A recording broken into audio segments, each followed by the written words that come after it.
War is eternal. Since the dawn of civilization to the current age, war has been a constant companion of humanity.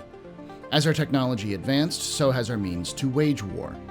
This fact is not excluded in the Star Citizen universe, where one company has proven for the last century to be one of the best at adapting and advancing the tools of war to keep up with the times: Anvil Aerospace.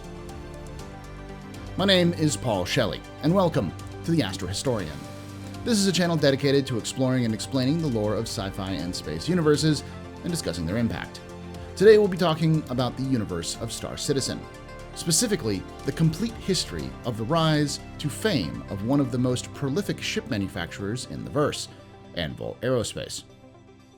Let's start our look at Anvil with the progenitor of the company itself, Casse Aerospace. Hired fresh out of university, Leonard Casse began his career as a junior aerospace engineer for RSI in 2587, securing himself a position on the Starbright transport team.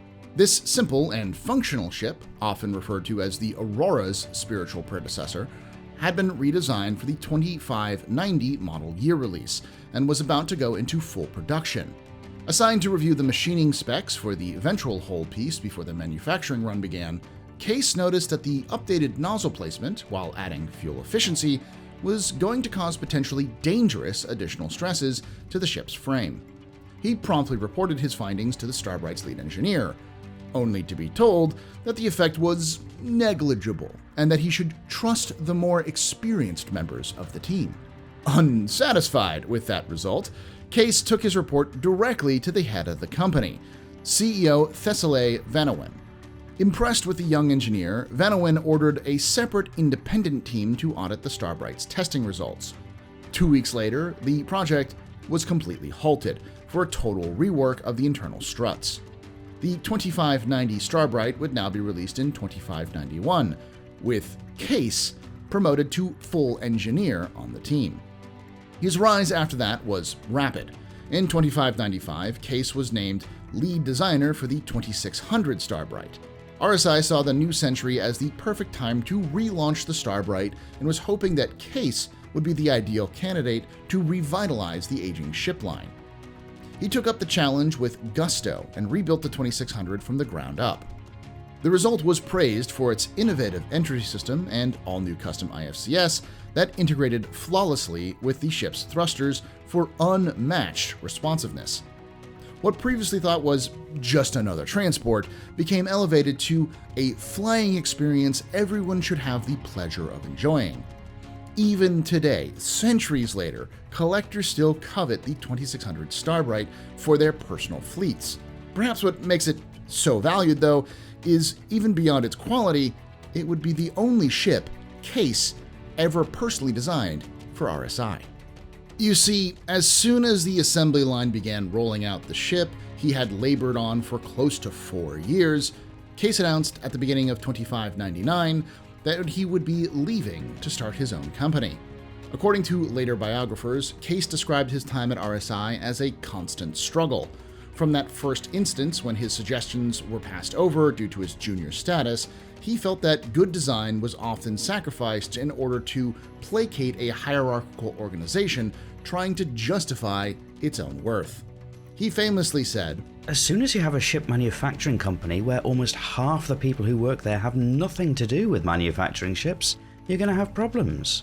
And, "Good design solves a problem, bad design creates new ones."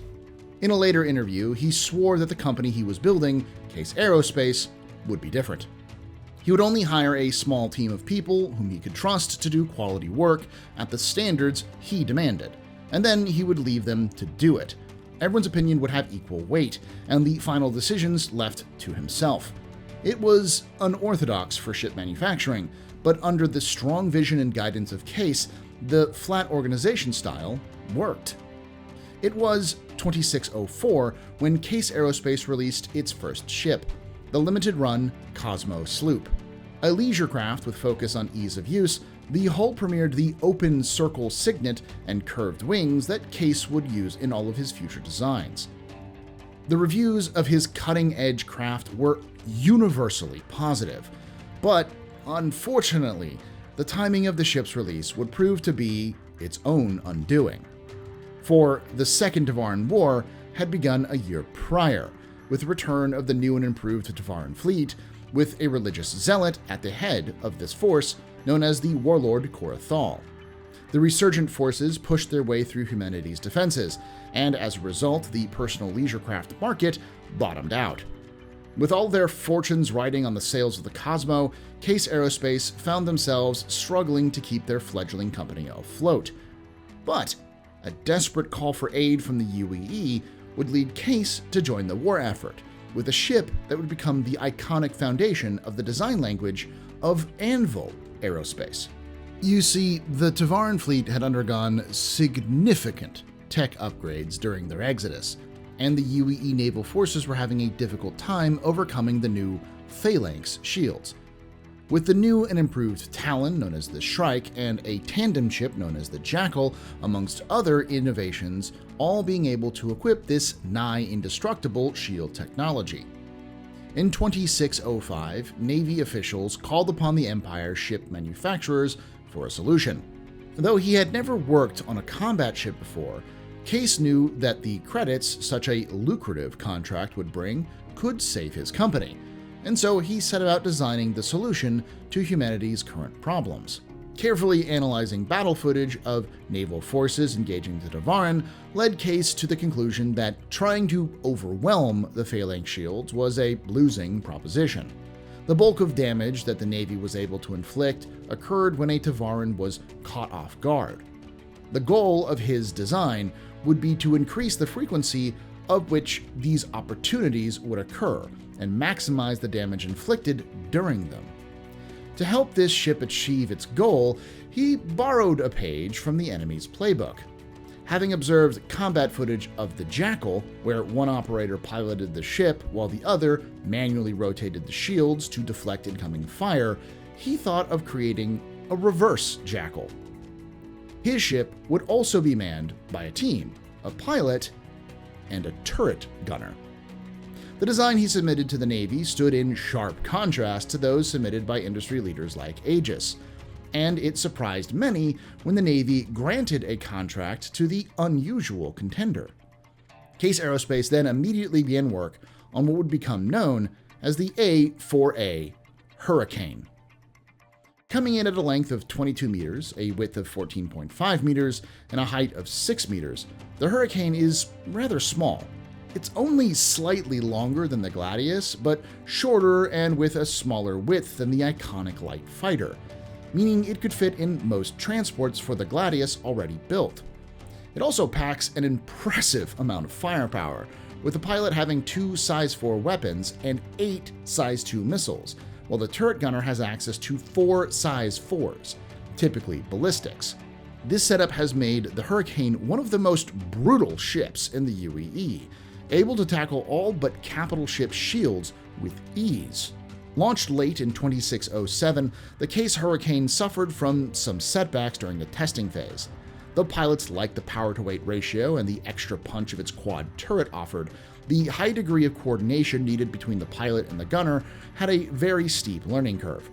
Because of this, the Hurricane didn't enter active combat until 2609. While they were used to devastating effect in a few instrumental actions, the war ended shortly after the deployment in 2610, thanks to the actions of Squadron 42 at the Battle of Centauri. Trying to capitalize on the success of the Hurricane, Casse Aerospace used the goodwill they had garnered to win a contract designing a long-range patrol ship suited to guard the growing Xi'an front and replace the aging RSI Perseus and the role the Idris was originally supposed to fill. However, before his patrol ship could be finished, Leonard Casse tragically passed away in 2615 after being involved in a deadly in-atmosphere collision. Reeling from the loss of their founder and leader, Casse Aerospace attempted to finish the project, but without Casse's personal involvement, military officials lost confidence and pulled the plug, striking a serious blow to both Casse Aerospace and the long-suffering UEE Corvette program. If you want to know more about that and the eventual success of the program with the release of the RSI Polaris, I'll leave a link to the video I did in the top right and in the description below. Surviving off of continuing Hurricane sales, Casse Aerospace attempted to return to their roots and release an updated Cosmo. But, again, without Casse behind the project, it was not a commercial success. Things were looking dire for the company, and when the Navy announced the Hurricane would be retired from active duty, it signaled the end. The market was soon flush with surplus Hurricanes, and any remaining new sales dried up. With little options remaining, the board sold the company to an investment firm. From there, it passed hands several times before falling into receivership, and by the late 28th century, the legacy of Casse and his engineers were a mere footnote in the history of aerospace aviation, known only by enthusiasts. It would be one of those enthusiasts who would revive his legacy from obscurity to become one of the most impactful designers of the modern age. One Jude Harris Arnold. Jude, or J. Harris Arnold, was born in 2742, the only son of Pax Harris and Indilimique Arnold, real estate moguls on Terra, likely the city of Nova Kiev. He graduated from the Astronautics Laboratory within the Martian Institute of Space Technology, also known as MIST, where he was first exposed to the works of the deceased spacecraft designer Leonard Casse, whose portfolio, philosophy, and design Arnold became obsessed with. A year after his graduation, Arnold began his career as a junior designer at Aegis Dynamics in 2763, where he would eventually be assigned to assist on Project Monitor as a junior designer. Designed to replace the old Gwyn-class gunboats, Project Monitor aimed to fill the gap when it came to fighter and torpedo screens, which were vital in combating the Van Duel. The goal of the ship was to create a, from the ground up, ship designed to act both as a screen for larger fleets, while also being able to function as a patrol ship to help keep the peace with significant firepower while not having a large crew size. Arnold was given a team to design his own version of the project, which likely became the first prototype, known as the MJX-1. It made all the way to space trials, but had an issue with the quantum drive and had to be retired early, while Project Monitor would go on and eventually become known as the Aegis Hammerhead.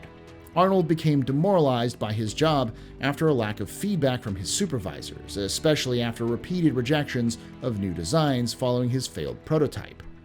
In his spare time, he began to sketch ideas for ships based on the creations of his favorite designer, Leonard Casse. It became apparent to Arnold by 2770 that he had no path forward at Aegis. He decided to quit his position and accepted a seed loan from his parents to start his own ship manufacturing company, which he planned to operate based on the flat organization style that was used at Casse Aerospace. Although this would cause a long development process, Arnold felt that the worker satisfaction would lead to stronger final products. In 2772, construction on his new shipbuilding facility in Nova Kiev, Terra, was complete. Arnold named the new company Anvil Aerospace, in reference to the former MIST professor Robert Calvin's famous assertion from his book Mechanisms of Empire, that military spending fuels the furnaces of expansion and strikes the anvils of innovation. Within the first year, Arnold and his team had created a prototype fighter called the Osprey. As an homage to Casse, Arnold included the signature elements from Casse's ships, such as curved wings and the open circle signet, in his own designs. While we don't have an idea what this ship looked like, Stoic Sunbro, a fan of the game, has been making their own version of the Osprey. While it's more inspired by the Osprey in real life than in lore, I thought it would be neat to show off a fan version of a mostly lore ship. Using connections he made during his time at Aegis, Arnold showed his prototype to a small gathering of Navy officials. The ship proved to be a hit, and the Navy placed Anvil's first ever order. As word spread of the new manufacturer's successful entry into the military market, it caught the eye of the holding firm that owned the rights to Casse Aerospace's profile, which sued Arnold for copyright infringement. Facing a potentially devastating lawsuit, Arnold chose to settle the case by simply purchasing all of Casse Aerospace's portfolio for an undisclosed sum. Arnold released a public statement that Anvil would continue to utilize Casse's signature elements in their ships as an ode to a talented designer who died far too young. After the events of the Anti-Mezzo Revolution in 2792, the UEE stripped Aegis Dynamics of most of its contracts due to its strong association with the Mezzo regime. Anvil was such a new up-and-comer that they had managed to pass by the vengeful revolutionary purge that was occurring at the time, despite having worked with the Mezzers themselves, and J. Harris Arnold himself having been an employee of Aegis. As part of the UEE Navy's defensive restructure, focusing on protecting and serving the civilian population, Anvil Aerospace was approached by Vice Admiral Galen Wishaw of the UEE and Research and Development Division, who offered Anvil a direct contract to develop a brand new ship. The result was the A4A-3 Terrapin, a design that Arnold had been working on with lead engineer Allegra Wilsing. Coming in at a length of 20 meters, a width of 16.5 meters, and a height of 7.5 meters, this small, deep space armored scout ship is outfitted with sensitive long-range scanners. It is primarily used for long-duration reconnaissance and leg patrol missions, where crew members might need to be separated from support facilities for weeks at a time. The spacecraft is encased with heavy armor and an oversized shield generator that allows it to survive skirmishes with lighter raiding craft and extreme environments. In fact, due to the Terrapin's thick armor, the ship has insufficient capacity to vent its heat. To vent its excess heat, the armor panels can be retracted, a mechanic which has been described as, quote, coming up for air, unquote. The ship became very popular with pilots of the early post-Mezzo era UEE. It remains a favored explorer ship among UEE military veterans who hope to continue flying after their service, many of them having already come to know its reliability, ease of repair, and never-say-die attitude. It even has been said that the Terrapin can be used for both search and rescue and troop transport roles, though we have yet to see versions of those ships. The Navy was very impressed with the ship and its abilities, so when the idea was floated to replace the mainline carrier fighter, the Aegis Avenger, with a new fighter more geared towards the realities of the post-Mezzo era, Anvil was on the shortlist for that design. For whatever reason, they didn't accept the Osprey, but asked Anvil to make a new design, which in 2806, they not only came up with a new fighter, but one that has defined the last century of space fighter combat, what would be known as the F-7A Hornet. Coming in at a length of 22.5 meters, a width of 22 meters, and a height of 7 meters, the Hornet was a revolution in medium fighter design. The emphasis of balance between firepower, speed, survivability, and maneuverability made the Hornet one of the best ships ever built. It found instant success inside the UEE Navy and Marines, who sung their praises from almost the moment it released. The biggest advocate for the ship was probably one of the most famous pilots and commanders of Squadron 42, Aria Reily. Aria served in Squadron 42 for 8 years, eventually becoming the commanding officer of Squadron 42 and its carrier, the UES Caspian. During Aria's early tours as a combat pilot, she obsessively tested all of the ships that she was assigned, meticulously testing various loadouts and configurations to push the limits of the ship. For one reason or another, all the ships would ultimately fail her rigorous series of tests, until she encountered the Anvil Hornet. She recalled in a later interview, "There wasn't a scenario or a loadout that I could put the Hornet through that it couldn't find its way out of. Like the damn ship was doomed to succeed." Reily would nickname her F-7A Hornet the Wildfire, and became her go-to ship for missions that required her to handle unknown situations in the field. With the release of the F-7A Hornet, Anvil was quickly becoming the natural replacement for Aegis, as the UEE Navy's go-to small ship manufacturer.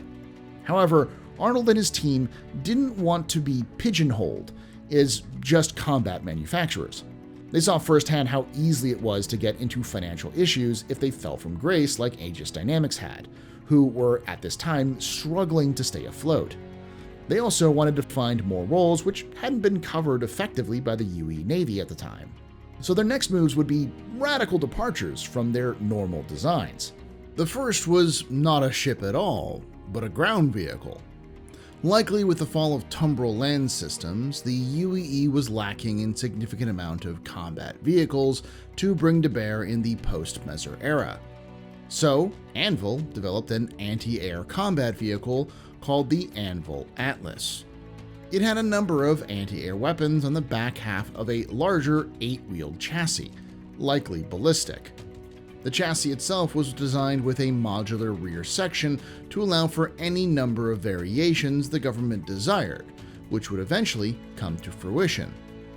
The UEE adopted the vehicle in 2808, which served with distinction until 2822, though its real impact was its chassis, which was reused for the next generation of anti-air platform, which swapped out the ballistic weapons for 8 size 5 missiles and 2 size 7 torpedoes, along with a pair of Gatling guns and a rotatable, driver-controlled turret. This started a trend of using the old Atlas chassis for a variety of vehicles that has lasted to the modern day. The other project took a bit more of an unusual approach. In the early 29th century, flush with cash from the sale of the Hornet to the UEE Navy, a delegation of engineers, theoreticians, and computer scientists working for Anvil Aerospace booked 3 weeks of supercomputer array time at the Levendosk Institute on Terra. They would conduct a large-scale wargaming simulation that would hopefully allow them to predict the United Empire of Earth's future vehicular needs, rather than wait for the future contracts to be offered. The Anvil team that arrived at Levendosk had been preparing for the moment for 7 years. The process involved massive data gathering and organization on the scale not previously attempted in the private sector. Decades of data that could help the supercomputer imagine the current state of the UEE had been collected and organized, ranging from simple census statistics to observed fleet movements and spectrum usage metrics. The engineering team worked tirelessly to create a statistical portrait of the UEE in the early 29th century to allow the supercomputers to process the viable outcomes. The immediate result, which would take some 38 months to properly examine, was thousands of different possible scenarios that might impact the need for armed spacecraft in 5, 10, 20, and 30 years. As Anvil's analysts processed the results, they were quick to move past the obvious findings that the Vanduul conflict and future wars would require faster, more maneuverable, and more powerful frontline spacecraft. Instead, they focused on roles for support craft.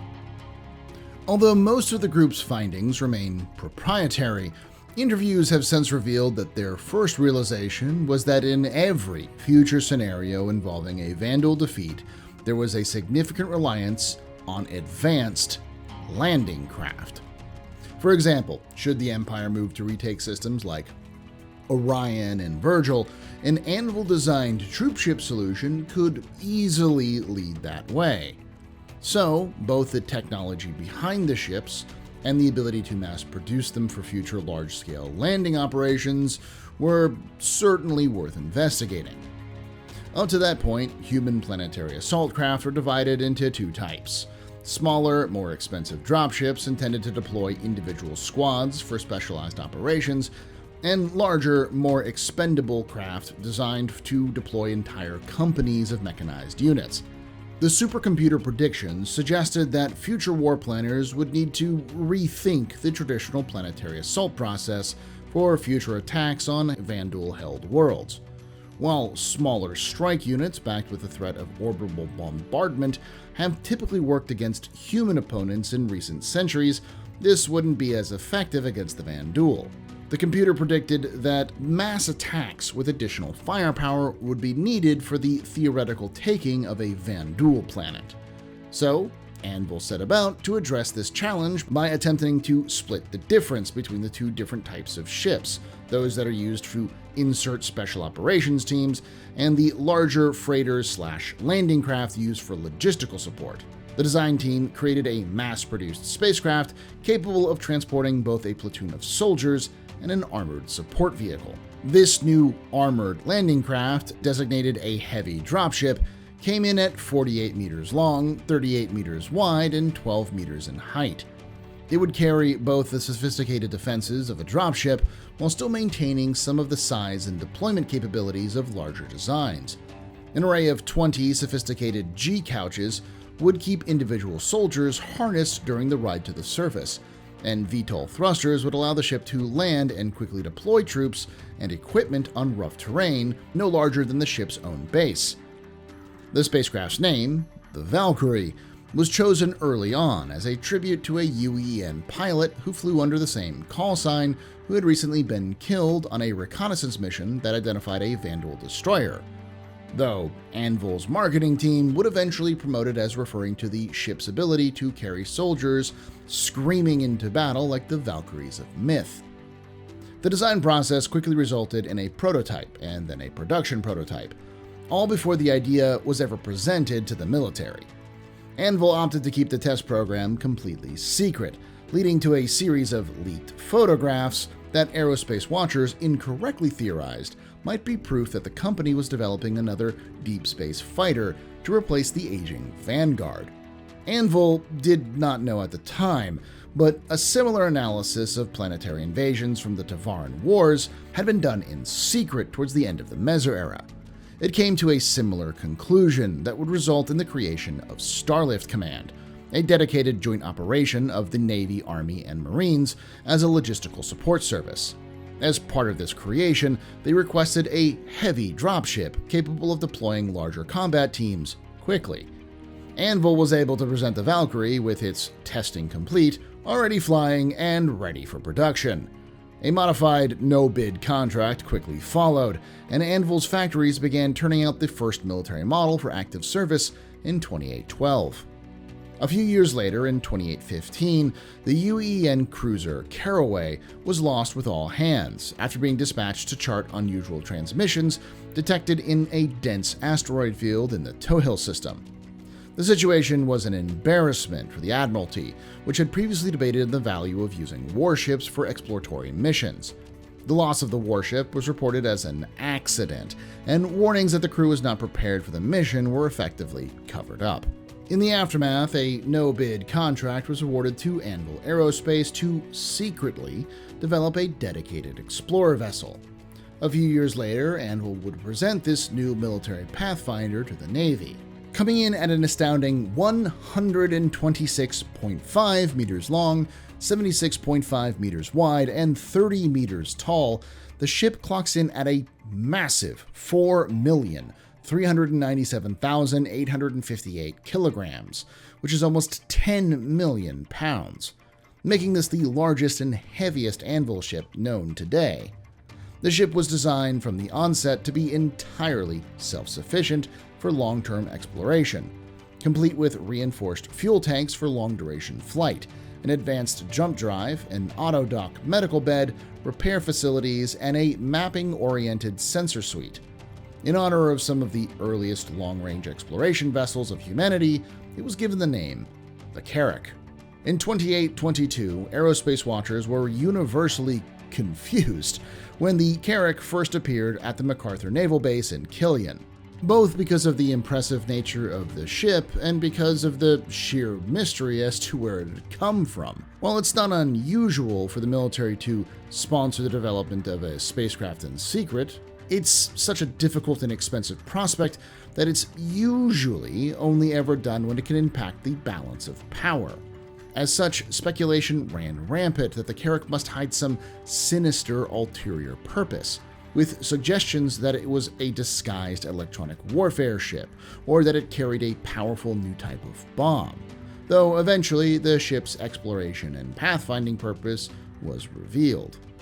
Military Carracks have since logged hundreds of discoveries, including full surveys of countless moons, comets, jump points, and asteroid fields, and they continue to be actively produced and used today by the UE Navy.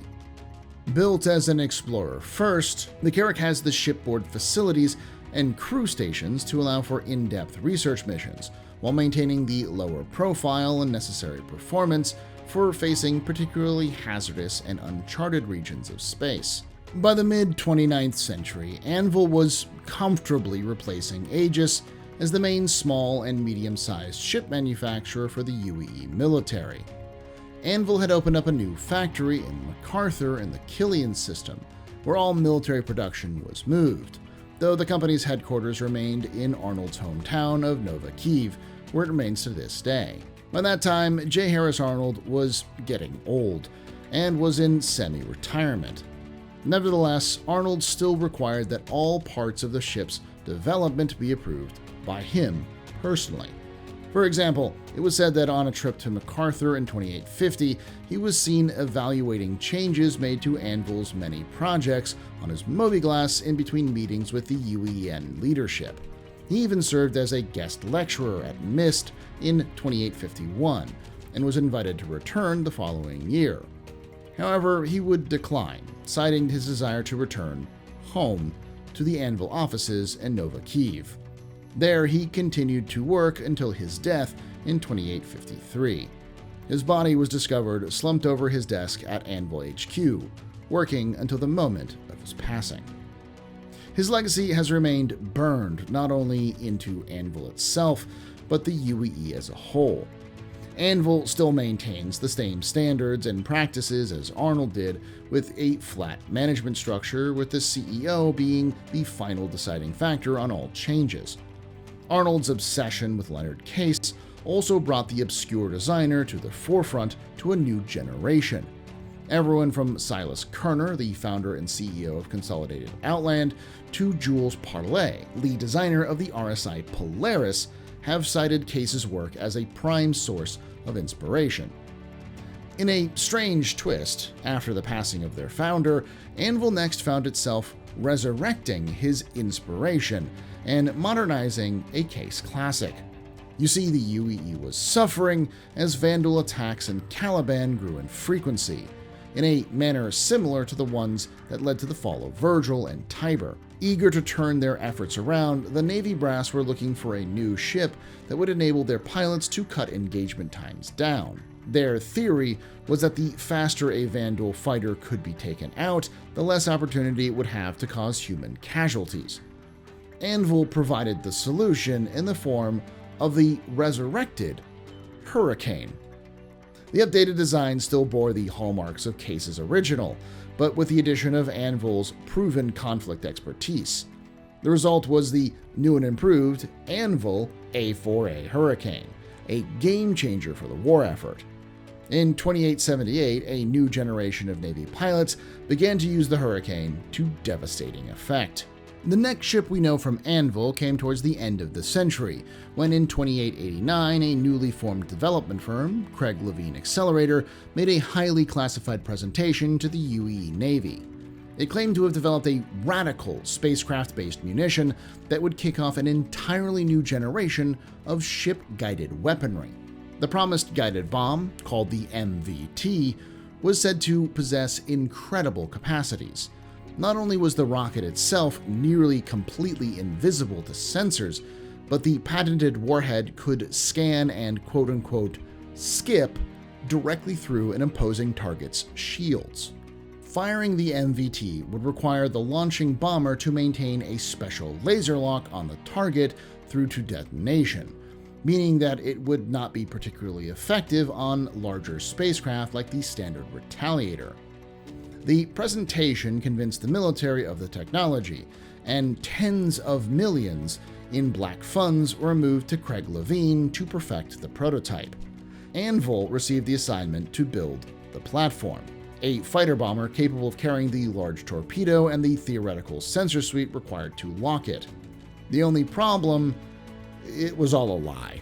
Craig Levine had falsified its data, and the military, eager to buff its aging bomber force, had fallen for the idea hook, line, and sinker. None of this was discovered until 2894, after millions had been spent on a prototype that proved in initial tests to be simply a completely non-functional, dumb warhead stacked with off-the-shelf components that didn't do anything in particular. Embarrassed, the military opted to cover up the mistake rather than admit its own failure to properly vet the weapon's development, and the MVT became a thing of the past. It was left, however, with an order for 144 new weapons platforms that had been intended to mount this weapon. Thus, the public story at the time became that the military was developing a new doctrine for space-to-ground raiding missions, and that this ship would be the heart of this effort. Originally named the Anvil T-3A Gladiator, the UAE changed the designation to cover up the embarrassing failure to the Anvil T-8A Gladiator. It came in at 22.75 meters long, 21 meters wide, and 6 meters high, making it almost the same size as the F-7A Hornet, and likely made up from similar parts of the already wildly popular and extensively produced fighter. The ship itself was now envisioned as a kind of two-crew mix between a Retaliator and a Hornet that could drop unguided munitions but also adequately protect itself during attack runs thanks to higher speed and maneuverability. Unfortunately, the UEN's lack of interest in developing proper carrier-based bomber doctrine quickly came back to bite it. While the Gladiator shared much with the Hornet on paper, in practice it was not at all like the fighter. Yet, instead of developing a dedicated light bomber curriculum, the UEN flight schools instead treated the Gladiator as a washout assignment for low-scoring fighter pilots. Recruits would go through the same training process flying Gladiuses and Hornets, and would then find themselves aboard escort carriers assigned to the new dedicated bomber squadrons. Similarly, the idea that the Gladiator was a sort of fighter that didn't need escort coverage further led to disaster. In the first years of the 30th century, there were no fewer than 6 disastrous encounters in which inexperienced and unprotected Gladiator pilots were slaughtered by the Vanduul, including one incident in which an entire squadron of 12 was wiped out by just 4 scythes, with only a single turret gunner surviving the encounter to report back. The Gladiator seemed like a true failure, with pilots increasingly unwilling to accept Gladiator assignments, which simply further decreased the readiness of the bomber force. To the Navy's credit, once the problem was understood, effective action was taken quickly. Starting in 2908, the fleet began offering a new mixed training that initially used experienced Retaliator and Hornet pilots to teach new recruits specifically chosen for their potential ability to fly and fight in a light bomber. As the program expanded, now experienced Gladiator pilots were returned from combat assignments as quickly as possible to share their experience with others. What was quickly discovered was that the Gladiator was actually an incredibly durable fighting machine. Over the course of a decade, the Gladiator proved itself effective in a number of combat and support roles, ranging from direct strikes on both capital ships and planetary installations to sensor spoofing wild weasel runs. A good-natured rivalry developed between Gladiator and Hornet pilots, alongside a much improved working relationship. Hornets would pair with Gladiators on a generally one-to-one basis during strikes, learning to escort their quote-unquote big brothers effectively. Properly escorted Gladiators would prove particularly effective when pitted against medium capital ships, with several successful strikes against both Vanduul and makeshift pirate warships being highly publicized during these years. In the years since, the armored ships have conducted countless successful operations and have taken the #1 spot for the amount of gross tonnage of enemy shipping destroyed per spacecraft type. With the dawn of the 30th century, Anvil became busier than ever, with new generations of ships being produced, and their legacy as one of the most important and prolific spacecraft manufacturers in human history was secured. The first major project of this century was the result of another embarrassment from the UAE military. In April 2918, an unregistered Drake Caterpillar was identified as the suspected flagship behind a series of pirate raids. A pair of armored shuttles carrying a platoon of Marines was dispatched to intercept the ship after it was tracked to a position in deep space. The action proved to be a disaster. The shuttles docked correctly, but the Caterpillar maneuvered unexpectedly. Half the boarders were thrown into space before they could enter the freighter, and the rest were left unprepared for enemy combatants on board. The failure of the operation was compounded the next day when the pirates attacked and captured the Hull C freighter named Shelby's Donut using the same armored shuttles that had been left behind, making off with a valuable cargo of mineral ore and killing 2 of the crew. The incident was widely reported in the media and generated a sense of shock that what should have been a simple boarding and seizure operation could go so wrong. It was immediately clear to the military that a public response would be necessary. While initially planning on only asking for tools to make boarding safer and easier, the UE Navy quickly changed their minds when an unlikely designer worked with Anvil to propose a new kind of spaceship, one dedicated to pure boarding actions. To design this ship, the company tapped Grot Taylor, a lead engineer who had recently been lured away from MISC with the promise of his own project. Taylor was somewhat unusual for a military-focused Anvil designer, because he was staunchly opposed to war in general, regularly speaking out about the helplessness he felt about the role spacecraft manufacturers played in propping up the Messer administration. He particularly hated the propaganda of the era, often remarking on his disgust of seeing silhouettes of assault craft and bombers calling for force to be used against other humans. In spite of these beliefs, Taylor considered himself the right man for the job. Perfecting boarding craft would save lives by protecting the soldiers involved and by allowing the crews of large ships to surrender instead of supporting a system designed to destroy as much equipment as possible. He went to work immediately, starting from plans for classic planetary assault ships like the Valkyrie, and working laboriously to adapt every piece to space-to-space docking maneuvers. This became known as the Legionnaire, originally chosen as the code name, complete with a story that Anvil was helping develop out the military capabilities of the Robert Space Industries Aurora LN, or Legionnaire. His intricate pitch worked better than anyone could have hoped. In early 2919, the military put a hard stop on previous public boarding ship improvement process. Engineers in the project were forced to pause overnight to receive higher than expected level of clearances, something that confused everyone involved at Anvil. The reason for the secrecy under which the rest of the Legionnaire's development was conducted has officially remained classified.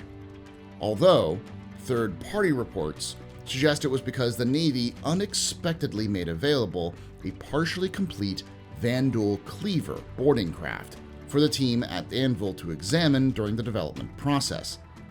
Anvil corporate and military public relations sources continue to deny this, stating that the Legionnaire is a completely human engineering effort.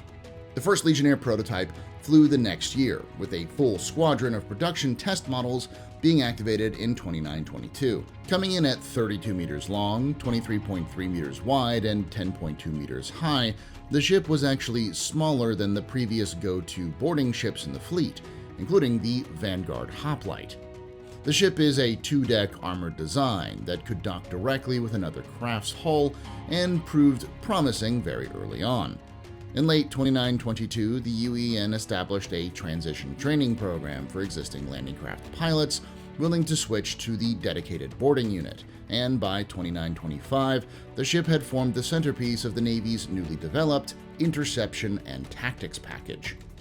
As Legionnaires entered service in ever greater numbers, dozens of new units dedicated to docking operations were formed. Legionnaires that made it to the front lines found themselves operating constantly, a key tool for anti-piracy interdiction and a valuable asset that needed to be kept hot in the event that they might be needed for larger battles.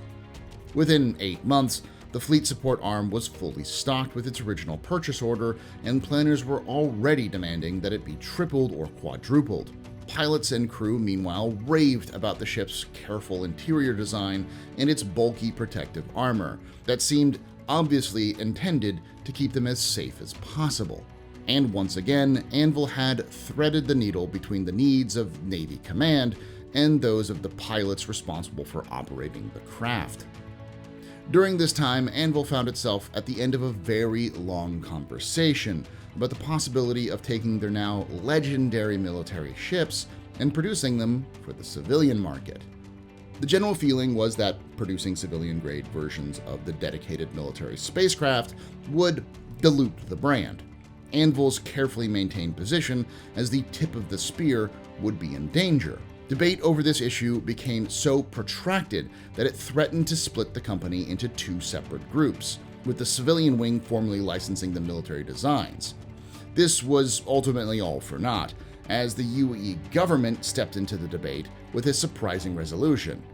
They actually favored the concept of supplying military-style weapons to civilians, especially on the distant frontiers.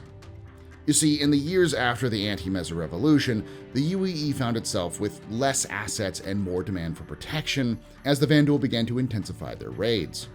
Increasingly, they were relying on local militia to deal with their own security, and at first were offering military surplus Aegis ships, which were being rotated out of service for the new Anvil and RSI offerings.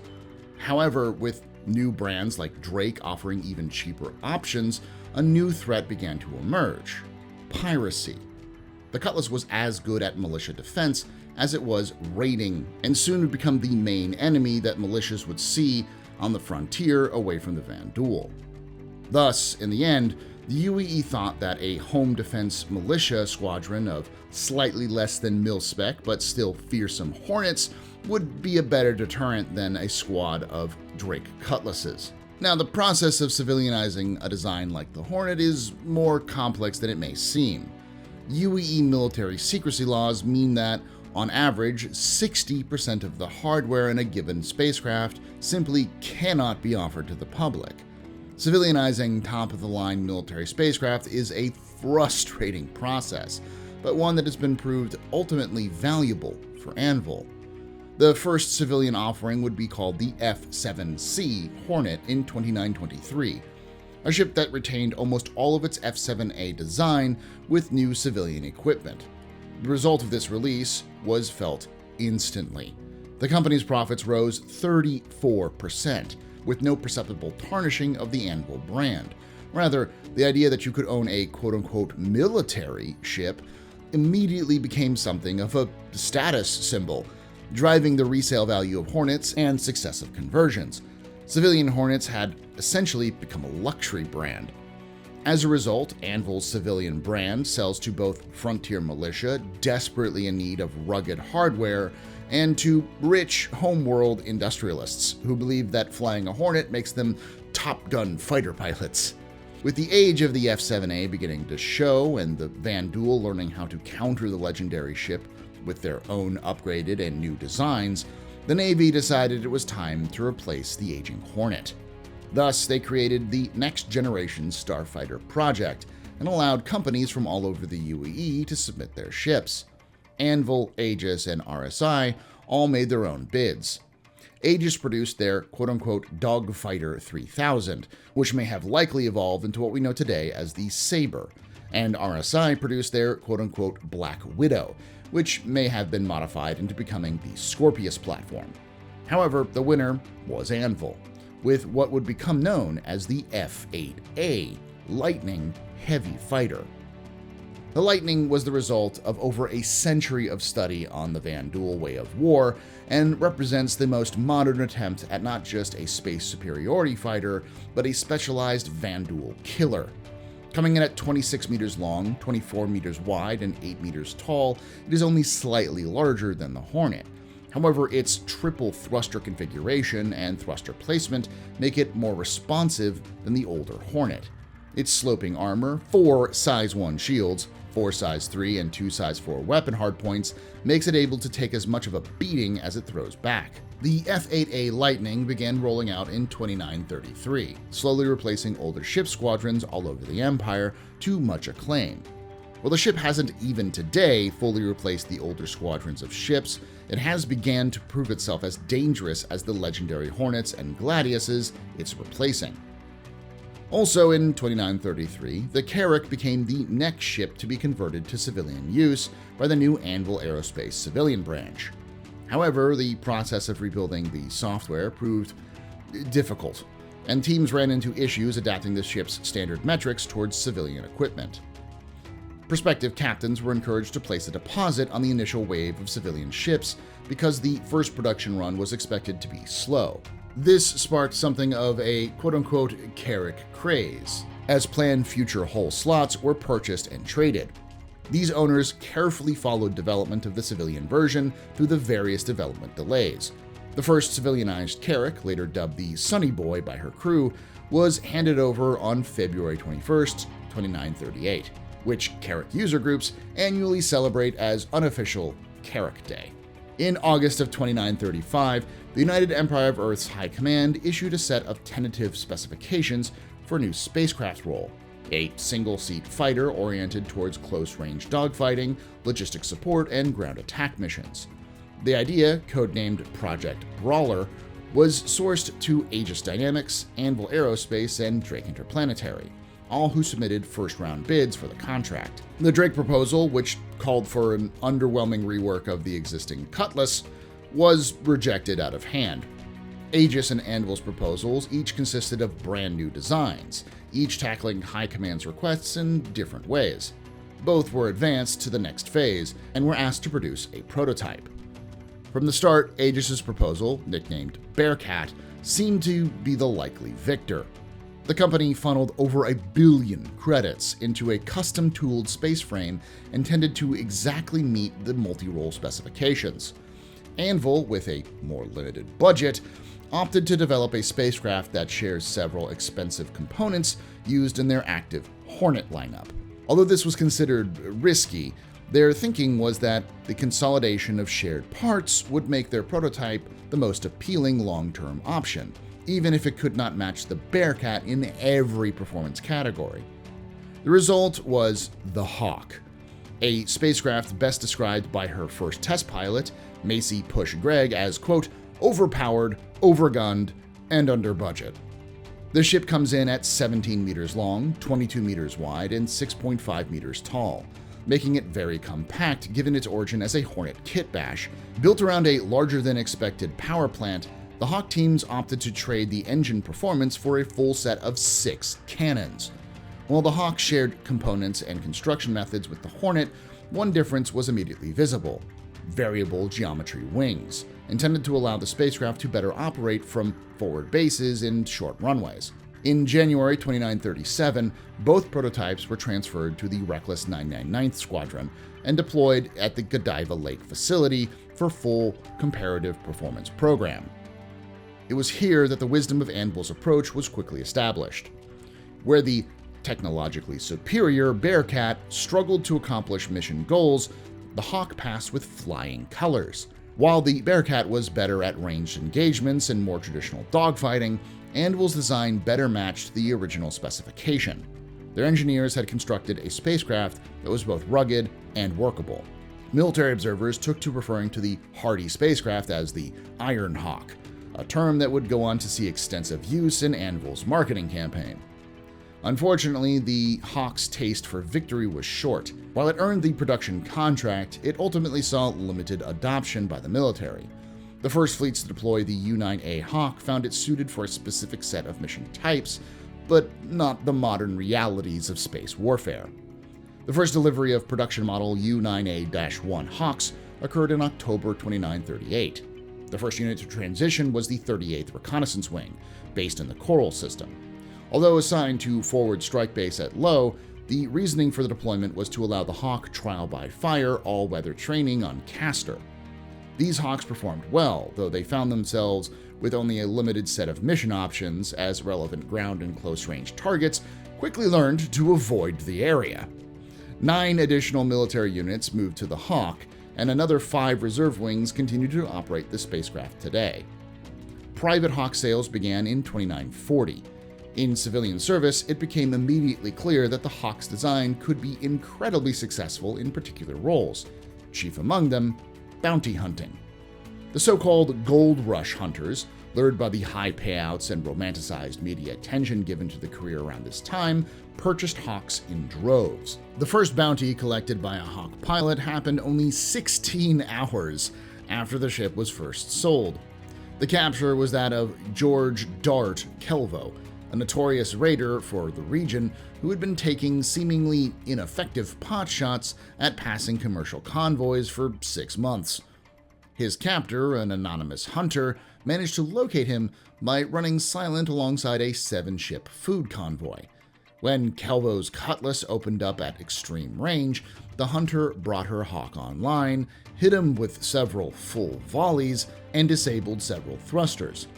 The bounty hunter was rewarded with an additional sponsorship bounty by Anvil for her contributions to the press surrounding the civilian Hawk's rollout. Kelvo was sentenced to 5 years in quarterdeck.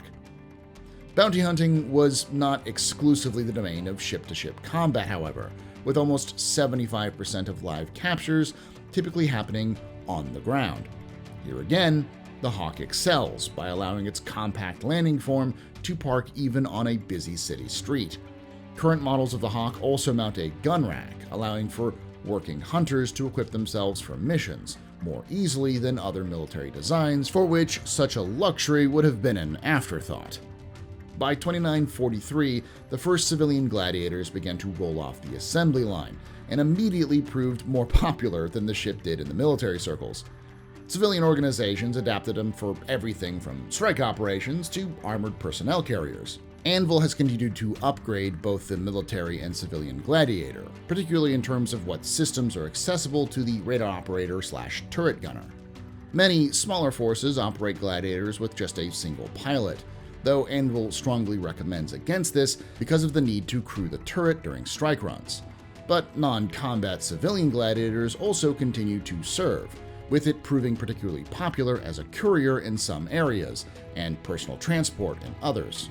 One company on Terra offers one-on-one planetary and local system tour packages with a fleet of 4 vividly painted gladiators, outfitted with quote-unquote glass bottom camera arrays in their bomb bays for maximum visibility for the passenger manning the radar turret operator seat. While the Lightning was proving itself more than capable of handling its new role, likely the glut of Hornet parts still available in military storehouses meant that the Navy wasn't eager to simply retire the prolific ship. Still, the F-7A was showing its age and desperately needed an overhaul to catch up with opponents it found itself facing, which was more and more outgunning, outmaneuvering, or outrunning the Hornet. Thus, the Hornet Mark II project was undertaken by Anvil, who brought the ship up to standard of the F-8A. While still not as fast or survivable as the Lightning, the new firepower combined with the reliable frame made the new version of the F-7A even more deadly than its original form. Part of this project led to the creation of a similar overhaul for the original F-7C, resulting in the creation of new variants of the civilian classic. The F-7CT, known as the Hornet Tracker, is an AWACS version of the F-7C. It swaps out the central turret for a Willis Ops long-look radar. This makes it ideal for deep space explorers who require depth and accuracy in their scan packages. Local militia and larger merc units will also repurpose trackers to act as mobile command and control ships for their squadrons. The F-7CS, also known as the Hornet Ghost, is the stealth variant of the F-7C. Through the combination of low-emission drives, low-draw weapons, and void armor technology capable of diffusing scans, it allows the ship to keep a low profile. Finally, the F-7CM, also known as the Super Hornet, is designed to closely resemble the military loadout while still adhering to civilian regulations. It features the reattachment of the ball turret and incorporates nearly military-grade components. By introducing a second seat to divide logistical and combat responsibilities, the Super Hornet becomes an exceptionally formidable adversary. It was around this time that the attack on Vega 2 by the Vanduul took place, with the Hornet and Lightning being pivotal to the success of the battle, helping to ensure victory for the UEE. This boosted the reputation of the manufacturer and, alongside the passage of the Militia Mobilization Act, which made even more of Anvil's pure military ships to be offered to the public, increased sales for the company. One of the longest-serving ships of the fleet was the now venerable Aegis P-5G Gladius, a ship that was desperately in need of retirement. Despite this, no company had attempted to replace the ship with a new light fighter, and Aegis seemed to not wish to update the nearly 5-century-old space frame once again. That was until IAE 2948, when Anvil unveiled their replacement for the Gladius, the Anvil Aero. The Aero is a light fighter that acts as a patrol and scout ship. Light and fast, but with enough armament to hold its own, it comes in at 17.25 meters long, 12.25 meters wide, and 4.5 meters tall, with wings that fold up for storage, making it even more compact compared to the larger, wider, and taller Gladius. High angular velocity makes the Aero more maneuverable than the Gladius, but sacrifices linear velocity. Its smaller profile and sturdy frame adds to its survivability, but makes it less capable in atmosphere. It also has a weapons package comparable to the Gladius, but dropping one of the size 3 hardpoints and instead installing a twin size 1 turret. Anvil announced via earnings call in 2948 that active development of 2 Hawk variants are continuing. The Direhawk project, which is based on a popular third-party conversion, aims to add an additional 2 scattergun mounts and supporting battery. The second variant is the Shadowhawk, a stealth variant intended for more advanced hunters and potentially military sale. At present, the Shadowhawk removes 2 guns in exchange for stealth armor coating, and the addition of a data spike array. The Shadowhawk's future at retail is less certain, but it is expected to reach the prototype article stage before any final decision is made. Going into the 2950s, Anvil would once again look to its past to meet the new challenges with older frames. This time with the Atlas chassis. First with an energy weapon variant of their old Atlas anti-air platform called the Centurion, and then with an armored personnel carrier version called the Spartan in 2951. In 2953, Anvil released another of its vaunted military craft to the civilian market with the F-8C Lightning. Though reduced from its military cousin, the ship remains one of the best heavy fighters on the market and very popular with pilots. Then, after repeated attacks into the Stanton system by the outlaw group known as Xenothreat, Anvil worked with the CDF to create a civilian version of the Mark II Hornet to be made available through the Militia Mobilization Initiative. They have even made, for the first time that we know of since the Terrapin, the pure military variants of both the F-7A and F-7A Mark II available to the general public. That is all for the history of Anvil Aerospace that we know of thus far. There are 2 other ships that Anvil has made, but have yet to have much information or dates attached to them.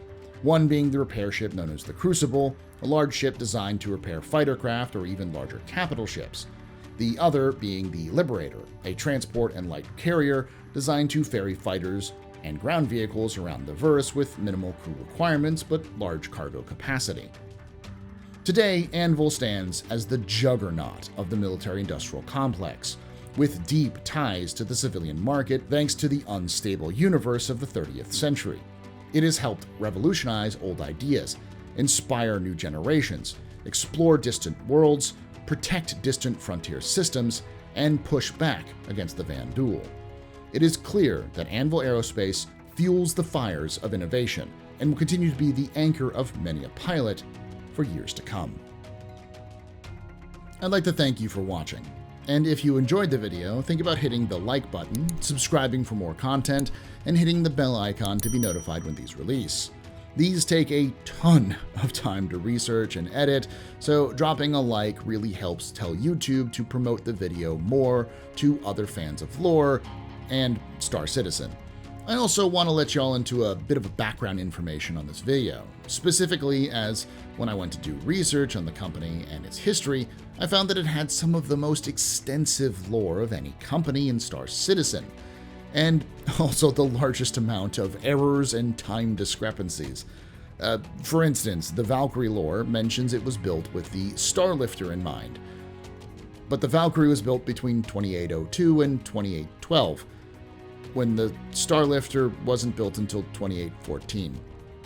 What's worse is the Hornet, which was said to have funded the Valkyrie's production 4 years before the Hornet was built.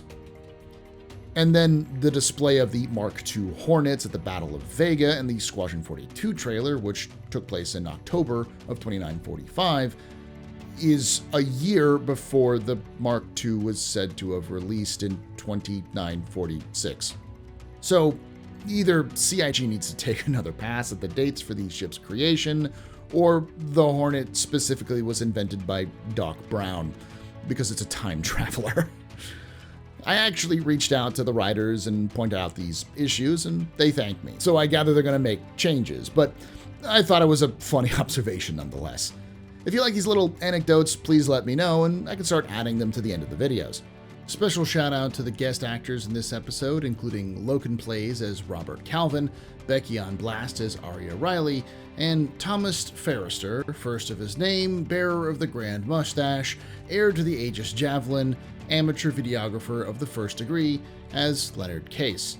That is the thing he wanted me to credit him as, so I credit him as that. You can catch all of their links in the description below. I'd also like to thank those on screen now for supporting the channel financially. If you want to throw in a few credits yourself, think about becoming a member on YouTube. And if you want a bit more for your contribution, join the Ko-fi or Patreon. Patreons and Ko-fi members get early, ad-free access to all videos, including exclusive early access to my long-running complete history of Star Citizen lore series. Check those out now in the top right if you want to know what you're getting. Now, I want to hear your thoughts on this and any other lore topics in the comments below. And as always, remember, ex Historia ad Astra.